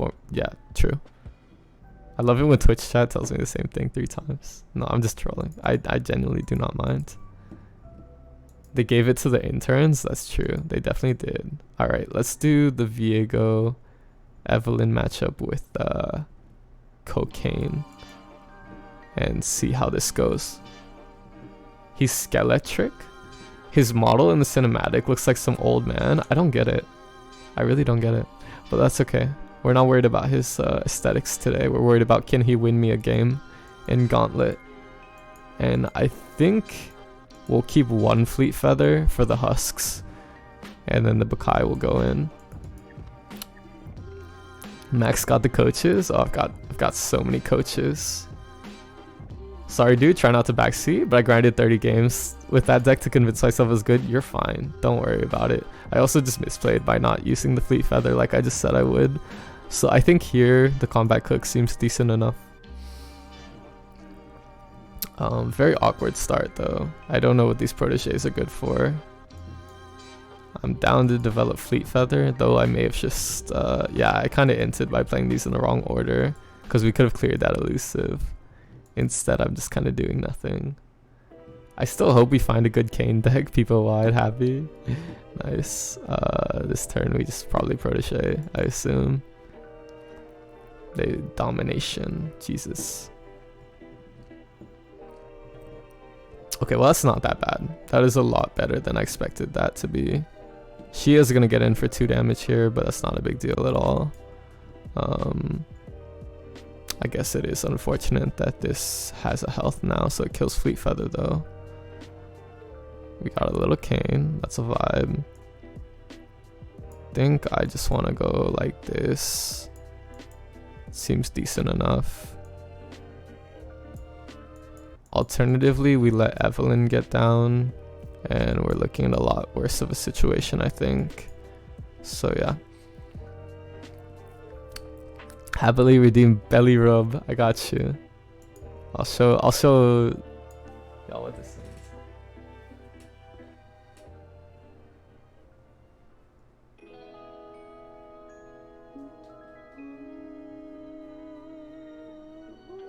Belly roba, belly roba.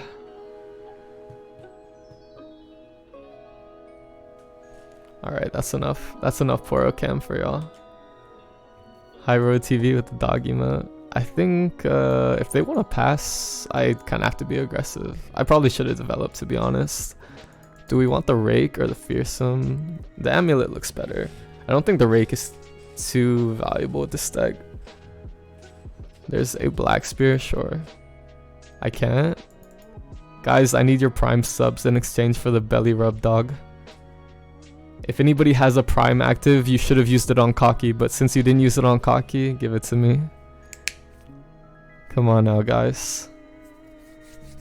Alright, this should be really good against Viego, honestly, so we might be in a decent position. Dropping Kayne this turn, more than likely.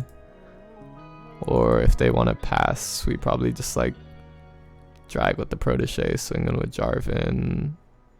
Then we have Heatless. Whoa, the Cake Monster with the tier 1 sub to Happily. Thank you so much, Cake. Always supporting the channel. Way too generous, but I do really appreciate that, man. I really do. Okay, I have the Heatless, so I feel like this is a pretty good combo. Granted, no, I don't have 9 mana next turn, so this is actually awkward. Or maybe I Kayne now. They kill Kayne, I Heedless, Protege, Sandworm Amulet. That all seems pretty good, and then we save. No, I'd rather just Jarvan and Heedless Jarvan. Thank you, bro. Thank you. Yeah, let's just do that. Beautiful. For those who don't know, Jarvan doesn't have to challenge something to get into play here.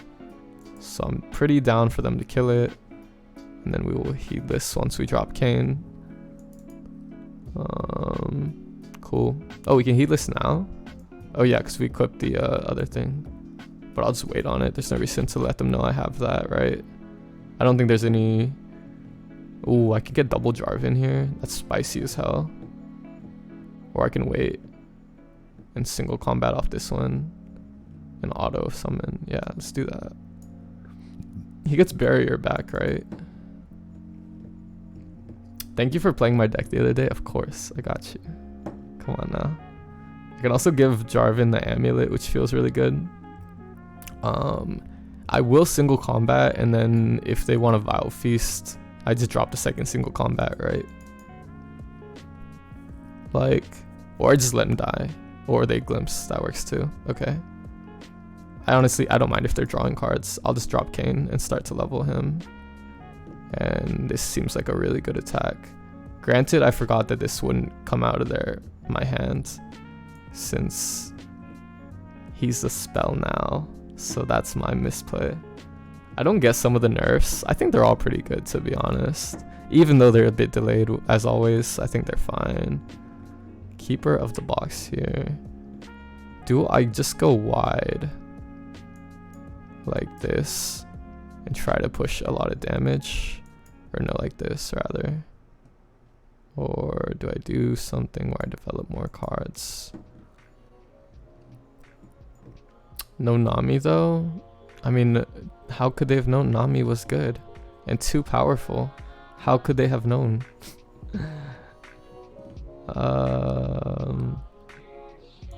Yeah, I think open attack is good enough, hopefully.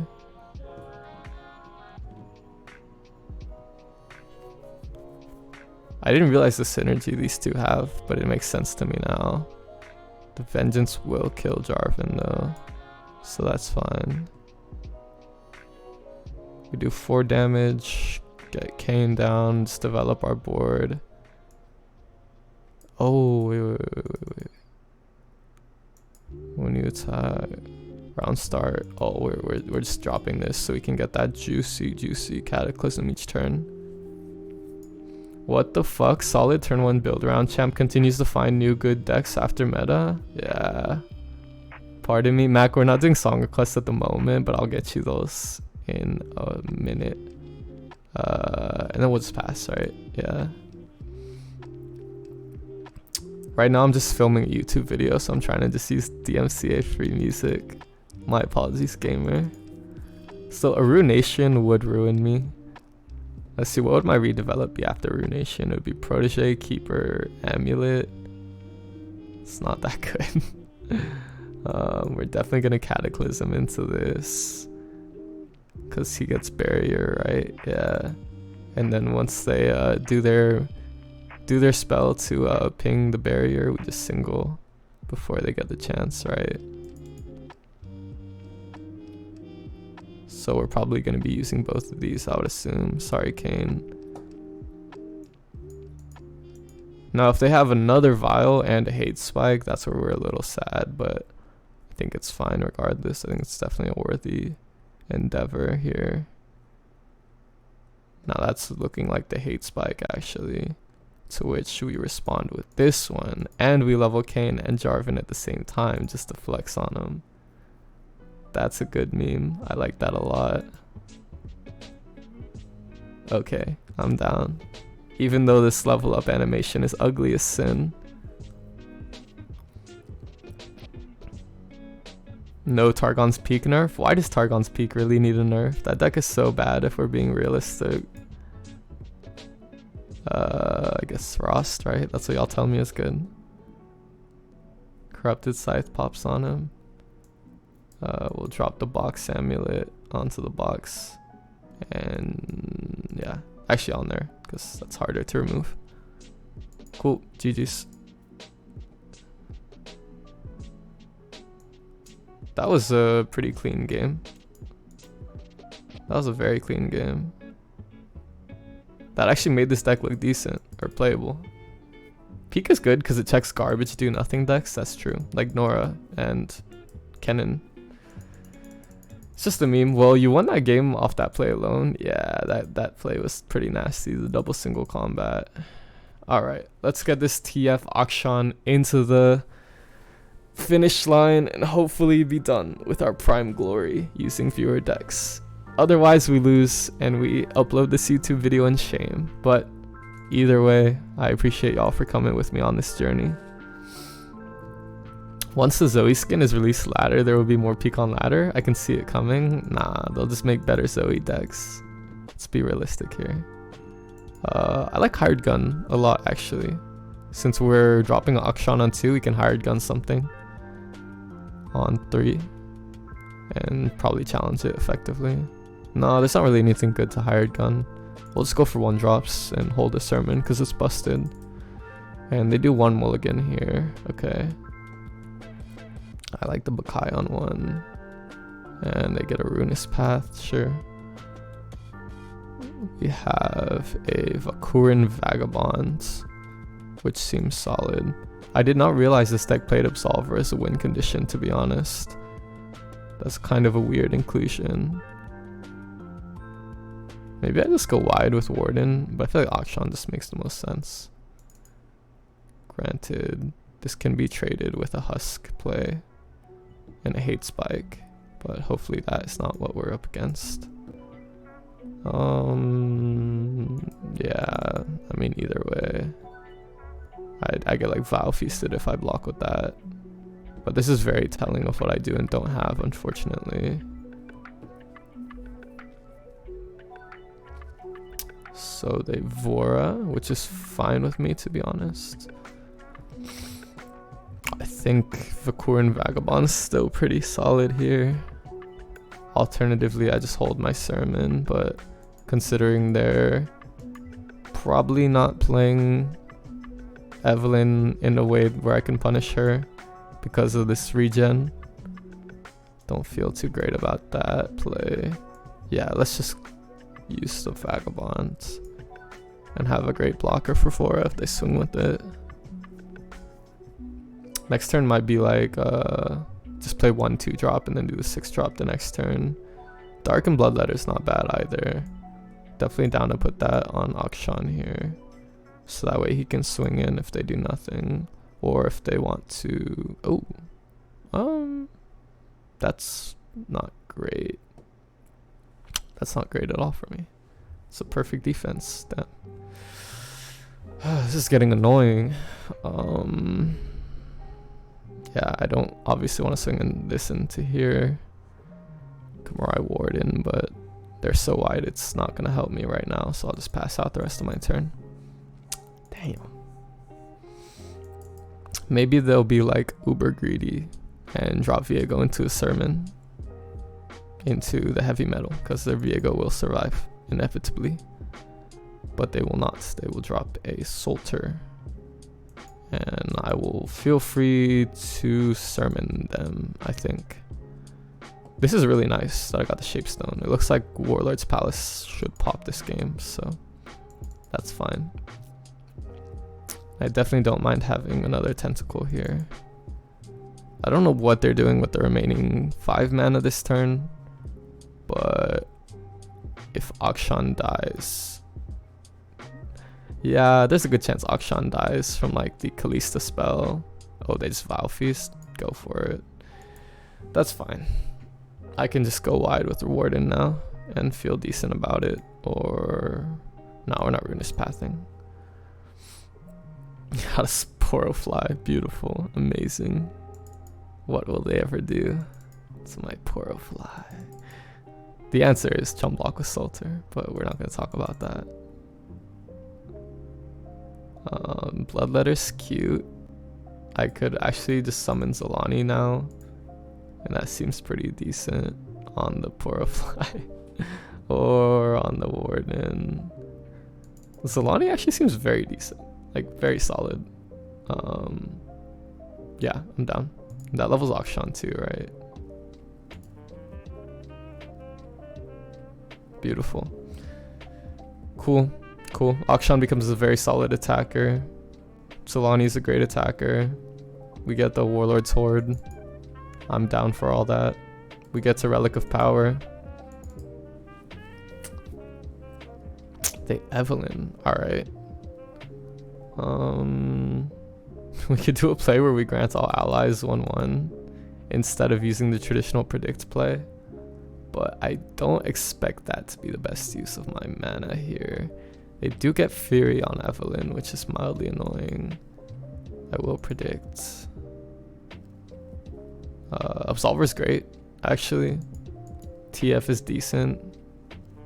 For a gold card, for example. I think Absolver is probably the way to try to win this game, and then we will just get greedy and develop double Zolani and go swing with everything here like a maniac. Alright, they put the Evelyn in front of Viego, which just makes sense. This might be my undoing, dropping that Poro Fly when I should have used it to drop my second Zolani with this Bloodletter. Yeah, that was a big fuck up actually. Yeah, I don't know. Actually no, I'll have the Darken Thrall to play Zolani off of, but it still doesn't feel great. Damn. Alright, that's fine. Poro Fly win con is off. Yeah, sorry Poro Fly. I mean, I guess I did convince them to not block my my tentacle for whatever reason, which is fun. Looks like a Glimpse Beyond on the Spiderling, maybe. The Challenger on Desperate Husk is also mildly concerning for Zolani. There was a play, maybe. Wait, okay, yeah, okay, it's the target throw survives. Okay, yeah, for Akshan to die, it had to survive. Never mind. We also have a decent Sentinel's Horde play, if we can level that, where we make their whole board vulnerable and summon another Zolani into our hand, which is cute. For those who don't know, if you use the Absolver's Resurrection, you will get a 0-cost copy of the Darkened Bloodletter in your hand if Zolani's the strongest card you've played. So that is something that is very silly. The Viego drops down here, and I'm feeling fine. It has Challenger. I think this is definitely okay to develop. So we'll just start with that. Go double Zolani or bust. And they slam into a Tentacle because they have regen, which is valid. Might Shapestone if they want to swing in with Evelyn like that. Might not.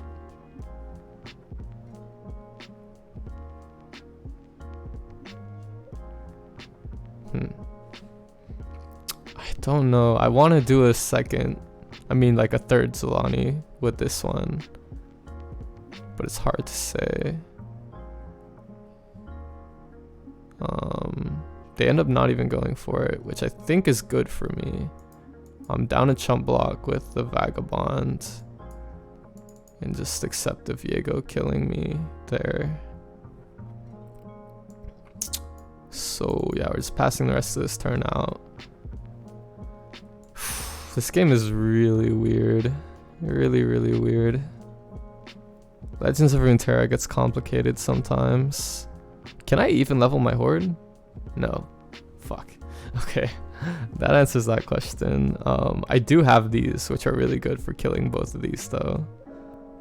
And I have some Ruinous Path, so that's cute as well. So we're just gonna go in and hope for the best. Yeah. This is dealing 4 damage at the moment. How are you today? I'm doing great, Low Skills. Thanks for asking. So this is 6. I definitely just want to drop Absolver and the Ruinous Path, but we want to make sure we divvy up the damage appropriately. That way we are not shooting ourselves in the foot when they vengeance one or the other. But yeah. Put them down to 2 health here. And it looks like their Viego might level. There's the vengeance, I assume, on probably this one, because that is only getting through like 4 damage. And then we'll have to see what they do from there. Yeah, there's the vengeance, like I said, on that one. Cool. Not much I can do about that. I guess I could darken bloodletters and do something like that. Neverglade Collector is horrible for me. Jesus. Oh no. Yeah, that's really bad. This is an 8 out of 10. I don't know, guys. I'm not sure if I can get there. I'm gonna do a Ruinous Path to start with. I think playing these is definitely gonna be a way I try to win the game. So I'm down to just slam both of them right now, to be honest. Viego gonna level and steal your girl? Hopefully not. Hopefully Viego will do no such thing, but it's a very good chance that he will. I do agree. The Neverglade Collector is even worse. Hydrovine, right. Alright. Let's do the draw 2. Make everything cheap play. That's not too great.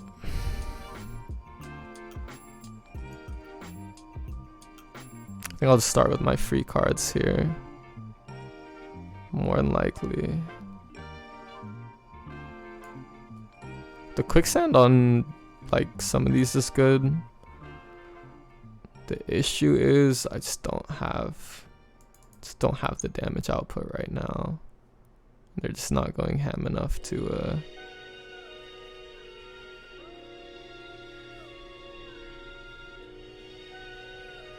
I'm playing a Fiora deck. I finally used the essence to get my cards. Nice. Okay, this is good. If they greed the Viego out, this is good. Because I can block with Solani and then Riptide Sermon. But instead they're going to challenge my Vagabonds, which does not help me.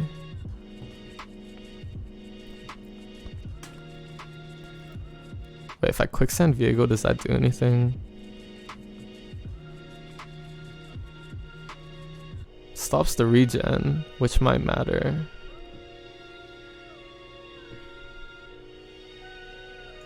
Fiora might be playable again next week. Oh yeah, Fiora's getting a buff, Preston, so that's exciting for you. Perhaps, yeah, I think I'd take this, honestly. No reason to really block here. But if we quicksand Viego... Wait, does regen happen at the start or end of the turn? At the end of each round? Okay. That's good. Is he leveling? He is leveling. Fuck. Well, I can stop him from leveling, actually. By doing this. And then he's 1 off. So that's good.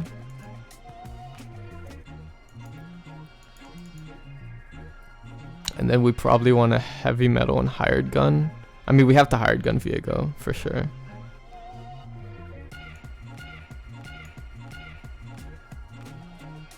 We might darken bloodletters on Sholani just to give her an extra power as something to do. And then heavy metal Viego for sure.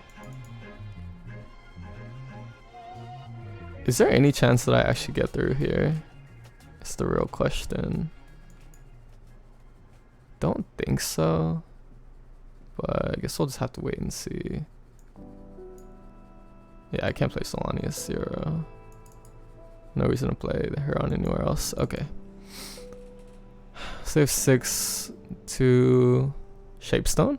Okay, wait. If they don't have a Vengeance, I do not win. Wait, why did I think I won? Okay, now I win. If they don't have Vengeance. Please. Please. Come on.